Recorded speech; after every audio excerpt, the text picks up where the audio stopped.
Imagine your muscles are like a brick wall. Every workout is a mini earthquake. The bricks get shaken. Some fall out and the body goes, damn, that wall was too weak. Let's rebuild it stronger this time. That rebuilding is called muscle hypertrophy.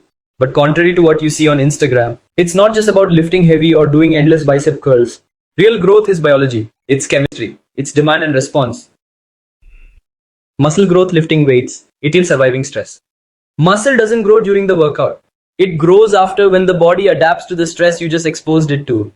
This happens because of a powerful concept in biology called supercompensation. This video is kind of messy, different places, different moods, but if you're here for the real stuff, stick around. Expose the body to controlled stress, allow recovery, body comes back stronger so it can handle that stress next time. The 3 biological drivers of muscle hypertrophy. These are the 3 scientifically accepted pillars. Brad Schoenfeld. Mechanical tension, the signal.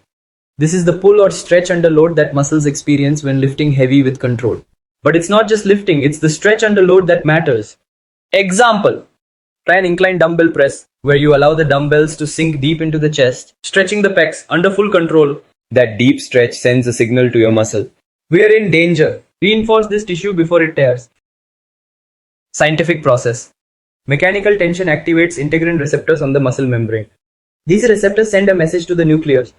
The nucleus tells your ribosomes to start protein synthesis. That builds myofibrils, the actual fibers that make muscles bigger and stronger. Muscle damage, the tear and repair. Next, we've got eccentric damage, tiny micro tears in the muscle fibers caused by controlled negative movements or unfamiliar stimuli. Example. Slow negative dips, slow Romanian deadlifts, or your first calisthenics session. These cause soreness because they create localized damage. When you damage muscle safely, your body triggers inflammation, sends in satellite cells to fuse with damaged fibers. These donate nuclei to the muscle cells. More nuclei is more ability to grow. The result? Your muscle doesn't just repair, it reinforces itself with new cellular material. Metabolic stress, the burn and swell.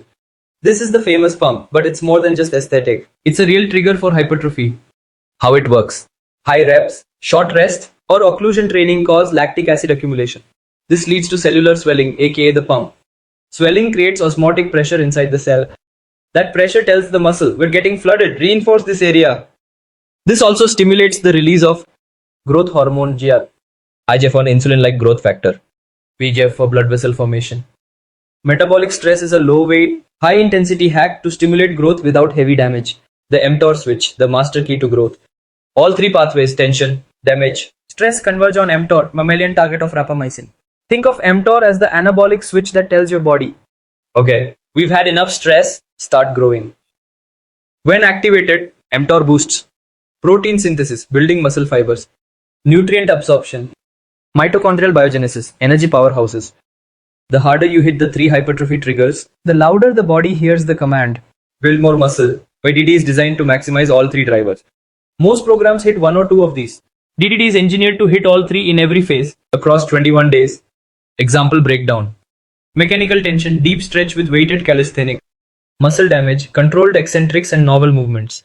Metabolic stress, end of set burners. Occlusion, time under tension finishes. Plus, DDD manipulates recovery windows and feeding states to flip the MPK, mTOR switch. Close your eyes. Imagine a guy goes to prison. No supplements, no gym, no creatine, no whey. Just a cell, a concrete floor. 3 meals a day, rice, bread, basic meat. 6 months later, he walks out. Jacket, broad chest, thick arms, muscular forearms, dense muscle. How? No equipment, no optimized macros. Yet his body transformed under pressure. Why? Adaptation is the law of survival. In biology, there's a rule. Organisms adapt to survive the demands of their environment. This is the same force that gave the camel its hum, the eagle its vision, the shark its skin. And in humans, that adaptation becomes visible in one place more than anywhere else, our muscle tissue, the prison muscle formula. Here's what happens in that prison cell. High frequency, the guy's doing push-ups and dips 2-3 times a day. Progressive overload, he starts with body weight, moves to weighted backpack, adds reps and volume. Constant stress, no comfort, no fluff. High cortisol, high drive, forced recovery, regular sleep, no late night dopamine binges. His environment is optimized, not for happiness but for adaptation. Muscle doesn't grow in luxury. It grows in response to survival demand. Survival ill muscle. Muscle is expensive for the body to maintain. It burns calories, requires nutrients, needs oxygen. So the body only builds muscle when it must. In prison, the message is clear. This environment is hostile. I need strength to survive. Hormonal signals in stress training. Let's break this down deeper. When you train in a high stress, high frequency environment like prison or DDD, three things happen. Whoa. Cortisol rises normally bad, but in short bursts, it makes the body more responsive to testosterone. 2. Norepinephrine spikes, increases alertness and neuromuscular drive. 3. GH and IGF-1 rise during deep sleep, enhancing muscle repair. So ironically, a high-stress, repetitive, minimalistic environment like prison or DDD creates the perfect hormonal cocktail for muscle growth. The brain-muscle connection. Now add the neuroscience layer. Your brain is an adaptation machine. When it senses repeated threat, it rewires your body, increases motor unit recruitment, enhances mind-muscle connection, builds neuromuscular efficiency. This means that after 21 days of DDD-style progressive training, your brain literally becomes better at contracting your muscles. That's not just bulk, it's skill. Strength isn't just in the muscle, it's in the brain-muscle interface. Back to the prisoner. He trained for survival. He trained with what he had. Every set wasn't for a pump, it was a statement. I will become too strong to break. His body listened. And that's what DDD simulates. A structured, intelligent shock to the system. Not random workouts, but a controlled threat. A message to the body. This environment requires growth. Adapt or break. Let's step back from the gym for a second. Forget reps. Forget sets. Forget how much you bench. Right now, under your skin, there are two gods fighting. One says preserve energy, survive. The other says build, grow, conquer. Their names? AMPK and mTOR. Understanding this war is the real secret to why DDD works like an underground protocol, not a mainstream program. What are they? Let's get precise. AMPK is the energy regulator. It gets activated when your body senses low energy, like when you're fasting, walking a lot, or in caloric deficit. Think of it as your body's accountant. It says, shut down muscle growth. We're in survival mode. Burn fat. Spare energy. mTOR is the growth master. It gets activated when you eat plenty, train hard, and flood your body with nutrients. This is the anabolic builder. It says, we have resources. Build muscle, build strength, expand the kingdom. These two systems can't dominate at the same time. If AMPK is king, mTOR is silent and vice versa. DDD shift. Why 21 days of AMPK is a setup. In most training programs, people try to grow muscle while stuck in an intermediate metabolic state. Not starving, not fed, not recovering, not adapting. DDD breaks this trap. It says, let's go all in on AMPK first. So for 21 days, you stop lifting. You walk 30,000 steps. You lower protein slightly. You remove heavy resistance signals. Result? AMPK takes over. The body goes, we're not building, we're surviving. Muscle growth halts, even shrinks slightly. But this is not loss, this is biological setup. Then, the flip, mTOR takes the throne. After 21 days of walking, no gym, and subtle carb loading, you ambush the body. You enter. 2 training sessions per day. High protein, high fat. Explosive resistance with mind-muscle focus. Glycogen fueled volume. mTOR gets activated aggressively. Now your body goes, we've been starving, now we feast. Prepare for overcompensation. This is the supercompensation window. Because you withheld growth for 3 weeks, the body now overshoots growth signals when the environment flips.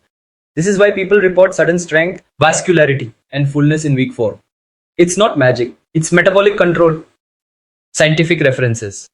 Nutrient sensing pathways and skeletal muscle hypertrophy. Bodine et al. 2001. mTOR is the primary driver of hypertrophy, regulated by amino acids and mechanical tension. Role of AMPK in energy homeostasis. Huddy, 2011. AMPK suppresses anabolic processes to protect energy availability.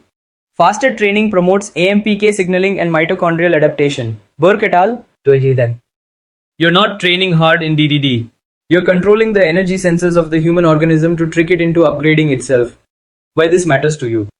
Most people go to the gym thinking, I just need to lift heavy and eat more. But they never think, what metabolic state is my body in? That's the real reason they plateau. You don't grow in chaos. You grow when chaos flips to control, and the system is forced to adapt. DDD weaponizes this switch. By first creating energy scarcity, then reintroducing abundance, it forces your body to rebuild faster, stronger, and denser. You've spent 21 days in the shadows. Low weights, no tension, just walking. AMPK is king. Then you flip the switch, you reintroduce load, volume, and calories. What happens next? But it's not just muscle growth. What happens is a neuromuscular revolution. Understanding muscle fibers, type 1 versus type 2. Your muscles are made of two primary fiber types. Type I, slow twitch.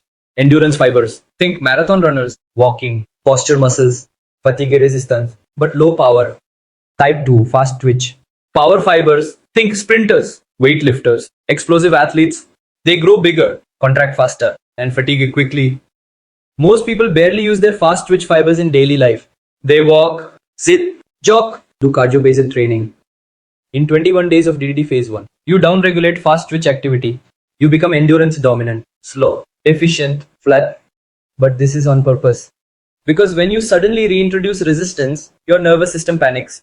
It goes, where are the power fibers? Wake them up now. Fast twitch reconversion and nervous system hack.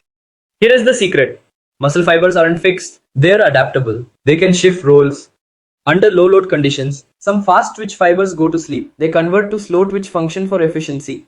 But under heavy compound lifts, explosive concentric, stretch based overload, CNS driven focus, those fibers reconvert back to their fast twitch anabolic form. This reconversion is the second puberty of DDD.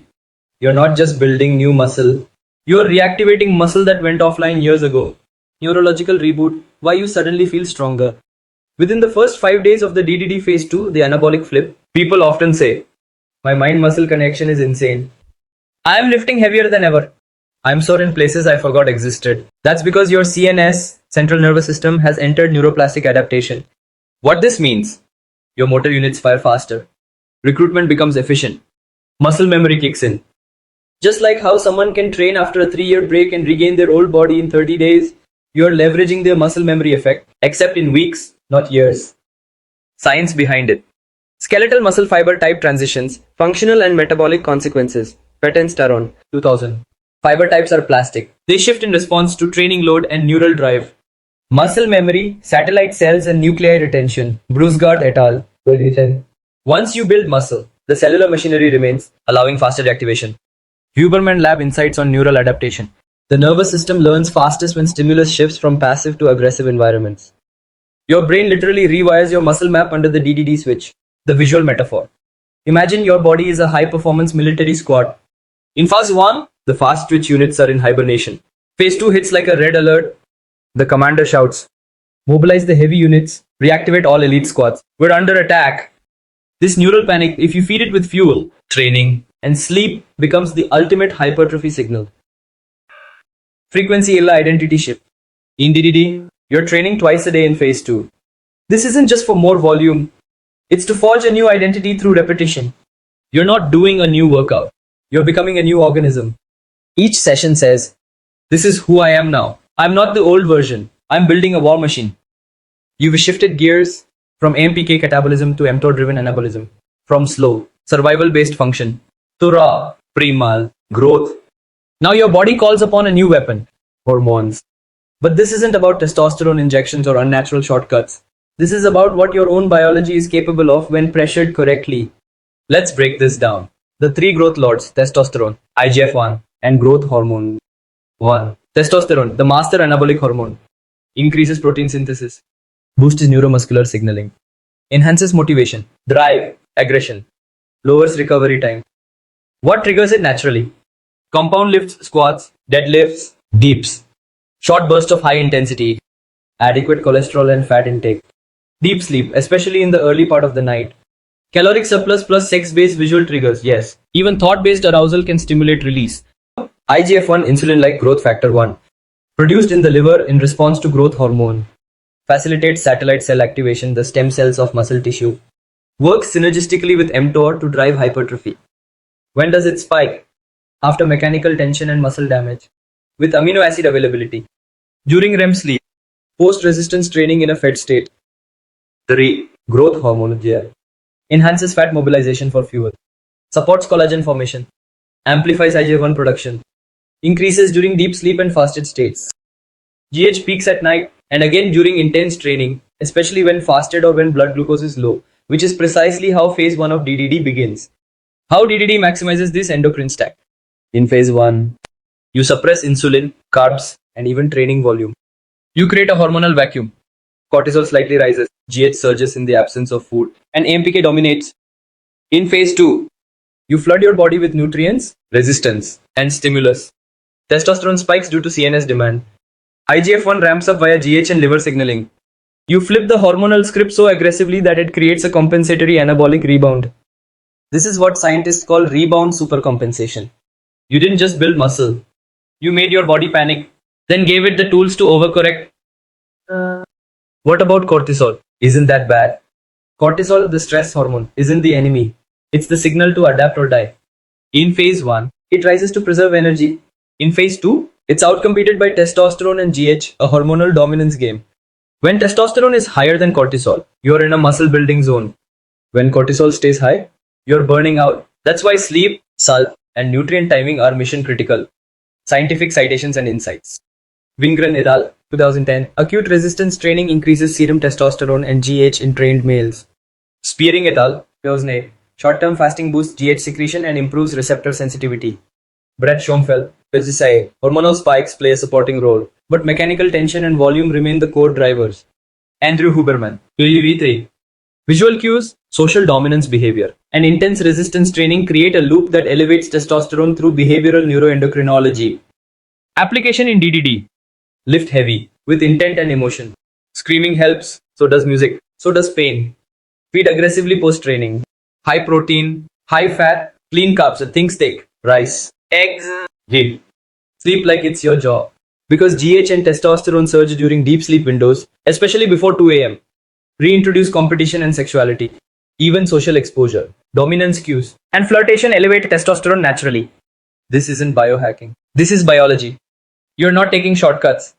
You're forcing your body to remember what it was built for. Survival, reproduction, dominance, creation. The hormonal surge is not magic. It's the consequence of aligning your training, food, and psychology toward one goal. Rebuild the warrior. Let's get real. You've got tension in your muscles. You've got calories in your system. You've got hormones pumping. But without psychological alignment, you'll never tap into the real gains. The role of identity in muscle growth. Your body listens to your mind. If you see yourself as a weak, undisciplined person, your physiology reflects that.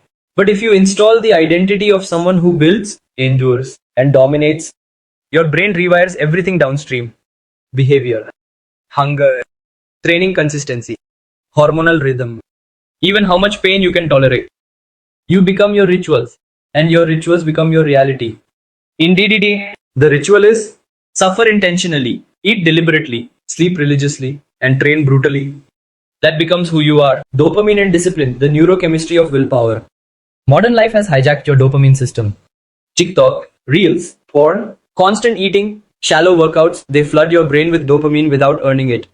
Over time, this creates weak drive, anxiety, depression, no ability to stay consistent. In contrast, muscle growth requires delayed gratification. Here's what happens during DDD. Phase 1 deprivation, low dopamine, A high sensitivity. You're not watching junk, you're fasting, you're training under stress. Phase 2 reward, dopamine hits hard because you earned it. Every pump, every meal, every mirror flex hits deeper. This is the core neuroscience of motivation. Dopamine spikes when the effort matches the reward. Huberman Lab confirmed this via dopamine firing patterns during struggle. Pain recalibration, from soft to savage. DDD pushes you through intentional discomfort. That's not sadistic. That's rewiring your pain tolerance threshold. Cold exposure, eccentric lifts, high rep burnout, fasting, long walks in heat, social rejection during discipline. All of it sends one message to your brain. Pain is not a threat. Pain is the path. Your central nervous system adapts. You stop flinching. You start leaning in. That translates to every area of life: business, love, leadership, identity reprogramming, neuroscience supported. The science says what fires together, wires together. Neuroplasticity 1-1. So, during DDD, when you wake up early, train without motivation, say no to junk, keep promises, eat clean, scream during your final set. You're not just building your body, you're building a neural identity. A new man, one who thrives under pressure. Application: daily psychological triggers in DDD. Morning trigger, cold shower or early sunlight walk forces cortisol spike plus dopamine tone reset. Pre-training trigger, warrior playlist plus intention setting. This lift will build the man I want to be. Mid-training trigger, focus on one phrase, earn your blood. Post-training trigger, visualize growth. Yes, literally see your muscles healing and expanding. Night trigger, read old notes or write 3 lines. What you did, who you became, why you won't stop. Summary. Your muscles are built in the gym, but your grit is built in your mind. And if your mind isn't aligned, no training program will save you. DDT is not just a hypertrophy protocol. It's an identity war, a spiritual recalibration, a nervous system remapping. And those who embrace the pain become immune to the world's weakness. So now you understand what most men never will. Muscle doesn't grow from reps. It grows from a biological crisis, from a threat your body must survive by becoming stronger. The DDD protocol is not just a program. It's a system that makes your nervous system believe you're fighting for survival and rewards you with accelerated growth. You've been handed the science, the real theory behind how muscle grows and how to force it naturally. Now the only question left is, will you just know the science or will you become the experiment? For today, that's it. Keep pushing yourself forward.